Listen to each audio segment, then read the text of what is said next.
आखिरकार अकोला जिले का शिवनी हवाई अड्डा उड़ान भरने की तैयारी में है। वर्षों से अटकी इस परियोजना को राज्य सरकार की मंजूरी मिल गई है, जिससे अकोला, वाशिम और बुल्ढाना जिले के नागरिकों की लंबे समय से चली आ रही उम्मीदें अब हकीकत बनने जा रही हैं।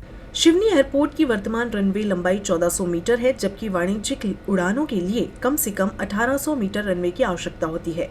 इसी कारण यहाँ से हवाई सेवा शुरू नहीं हो सकी थी।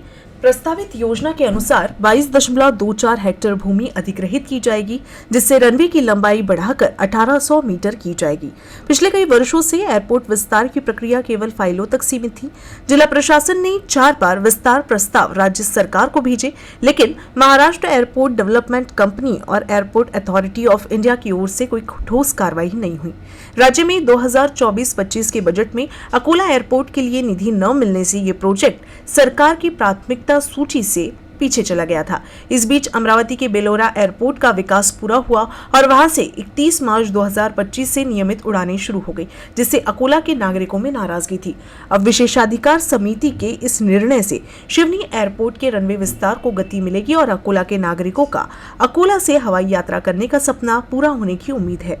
अकोला एयरपोर्ट के लिए सांसद अनूप धोत्रे ने चुने जाने के बाद से ही केंद्र और राज्य सरकार से निरंतर संपर्क बनाए रखा था।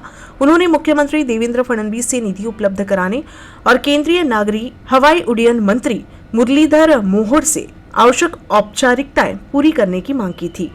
वहीं अकोला पूर्व के विधायक रणधीर सावरकर ने भी राज्य स्तर पर इस विषय पर लगातार प्रयास किया। उन्होंने कहा कि अकोला, वाशिम और बुल्ढाना जिले के उद्योगों को प्रोत्साहन मिले, विदर्भ की पंढरी शेगांव आने वाले भक्तों को सुविधा हो, पर्यटन को बढ़ावा मिले। इन सब उद्देश्यों के लिए अकोला एयरपोर्ट का विकास अत्यंत आवश्यक है।